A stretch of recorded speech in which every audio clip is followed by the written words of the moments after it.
Hi, parents. I came to talk to you today for a minute just about how things are going and how we're all feeling. So, if you're anything like me and things are anything like my house right now, your kids have hit the wall. I know it's a struggle every day in my own house. I'm waking up every day, and my boys are just fighting it. They don't want to do the work anymore. They're complaining about school. They're tired. It's becoming a lot, and I'm also feeling the same. I mean, after 9 weeks of all of this, it's very difficult. Just to be honest and just lay it all out there. Um, so I don't have a magic wand to make it all better. I wish I could. I wish I knew the answer, and I wish I knew how to make it easier for you, and I wish I knew how to make it easier for your children. So I just have some words to maybe hopefully make it better. So this is kind of where we are in my house. They get up and they play a little bit. They might even be on their iPads doing whatever they want for a little while, eat breakfast, and then I make them come upstairs and we do what we can. And honestly, like some days it's good and other days it's not. Today, especially, like I have a kindergartner and we are supposed to be writing 3, 4 sentences and good sentences. And today we made two. And we stopped. Like, I'm not going to force it because then we're not instilling a love of learning either.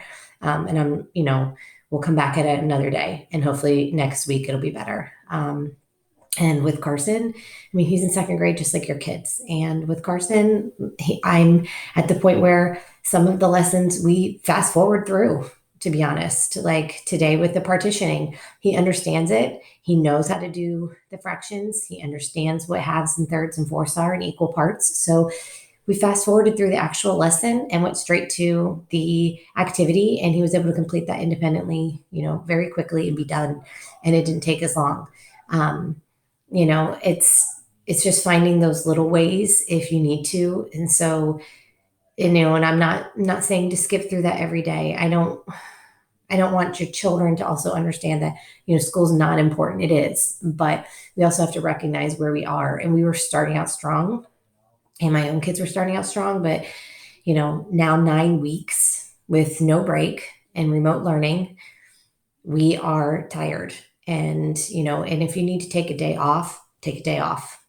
If you don't want to write your Friday journal on Friday, don't write the Friday journal on Friday. Carson's not writing his Friday journal tomorrow on Friday. We are heading up to the lake. I'm going to take my computer. I'm still going to do some work myself, but he's not going to do the Friday work tomorrow because we need some time to just go outside and play and relax and take a breather from it all. And he'll do his Friday journal on Monday or maybe Sunday night if we get to it.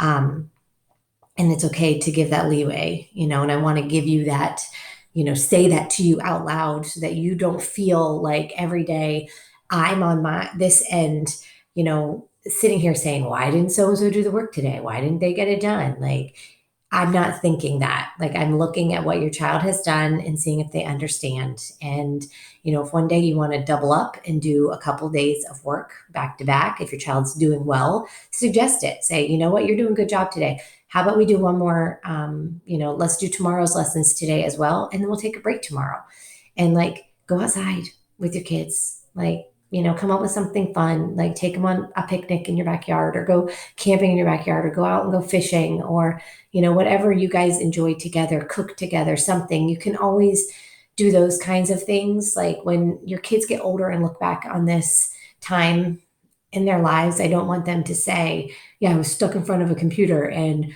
like it was awful and the schoolwork was really terrible. Like we're trying to make it fun and we're trying to make it not like that. But I want them to look back at this time and also remember the fun things that they did with you and maybe our meets, and connecting with some of their friends a little bit, through bike riding or on the computer. I'm getting emotional myself because it's getting hard, and I know that, and I want you to know that on my end where I am, and I'm feeling this with you, like as a parent and as your child's teacher, like I want to hug them and I want to see them, and I wish that I had a magic answer to figure out what the next step is going to be, and I don't. And so the last thing I want though is for your children to feel this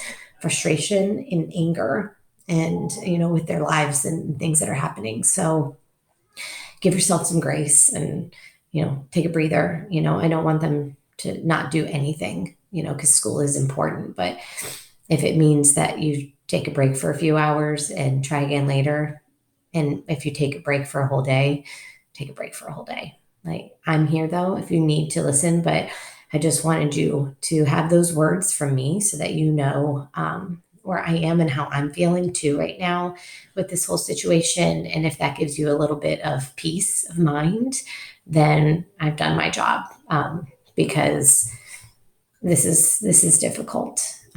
But we're going to make it through, and we're almost to the end. We have some fun things planned for our last couple of weeks. So we have about 2 more weeks of actual learning in the slide that we've been doing. And then we're going to make it a little bit more lighthearted and fun the last couple of weeks just to end the year on a good note. So I hope you're doing well. Again, reach out for anything that you need, and I'm here with you.